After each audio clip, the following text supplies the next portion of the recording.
सबसे पहले मैं डॉक्टर यशवंत सिंह परमार, जो हिमाचल निर्माता के रूप में जाने जाते हैं, सदैव हम उनको इसी नाम से पुकारते हैं, क्योंकि हिमाचल के निर्माण में सबसे महत्वपूर्ण योगदान उनका रहा है। उनको जन्मदिन के अवसर पर सभी प्रदेशवासियों को बधाई देता हूं, परिवारजनों को भी देता हूं। और हिमाचल प्रदेश के निर्माण में डॉक्टर वाई.एस. परमार का एक बहुत बड़ा कंट्रीब्यूशन होने के साथ हिमाचल की प्रगति में भी आगे बढ़कर के एक लगातार उनका योगदान रहा।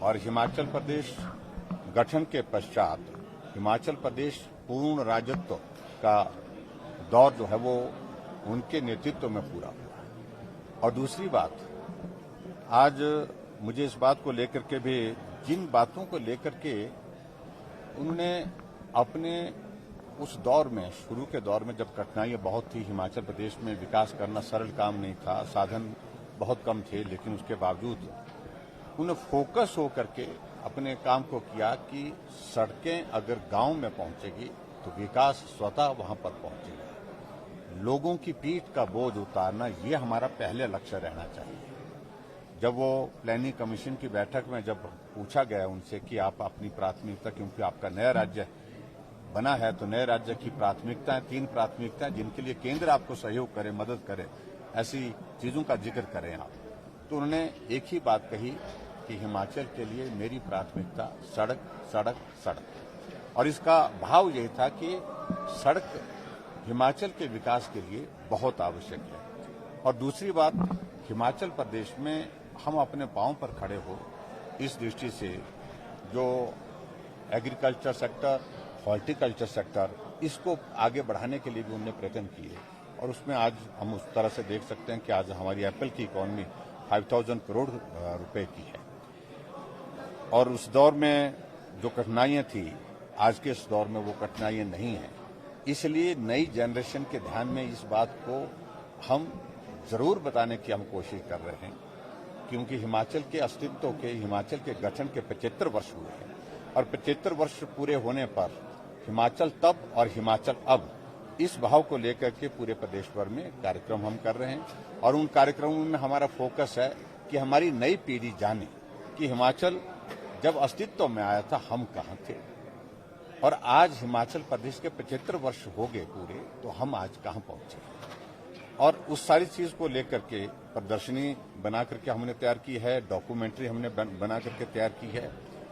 उसके माध्यम से नई जनरेशन, नई पीढ़ी को हम बताने की कोशिश कर रहे हैं। और उसके साथ साथ में उस वक्त की जो प्राथमिकताएं थी, आज भी वो प्राथमिकताएं उसी रूप में हैं।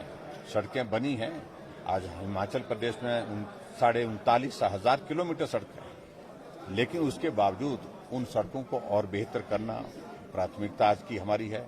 कुछ गांव ऐसे रह गए जहां पर सड़क पहुंचानी है, वहां पर सड़क पहुंचाना।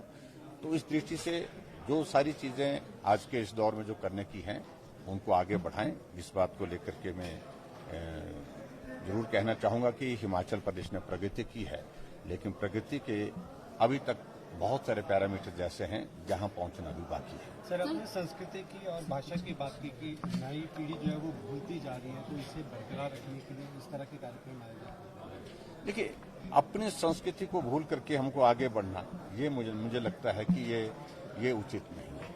आगे बढ़ने के लिए सबको अधिकार है, आगे बढ़ना चाहिए। और आज के इस टेक्नोलॉजी के युग में और आजकल के इस प्रतिस्पर्धा के दौर में स्वाभाविक रूप से हर आदमी आगे बढ़ना चाहता है, आगे बढ़ करके काम करना चाहता है। लेकिन उसके बावजूद अपनी भाषा, अपनी पहाड़ी भाषा, अपनी संस्कृति, जो हमारी देवभूमि हिमाचल प्रदेश की संस्कृति है, उसको साथ लेकर के चलें। यही मेरा नई जनरेशन से सर, प्रदेश के 1.5 लाख युवा एसएमसी टीचर्स के लिए बनाई जाने वाली पॉलिसी का विरोध कर रहे हैं, और उन्होंने कहा कि अगर मुख्यमंत्री ये मांगे नहीं मानते तो धरना प्रदर्शन भी करेंगे। और तो सरकार, देखिए, ऐसा है कि अपनी अपनी बातें सब लोगों की होती हैं। नौजवान हमेशा इस बात के लिए प्रयत्न करते हैं कि रोजगार के उनके अवसर ज्यादा से ज्यादा उपलब्ध हों।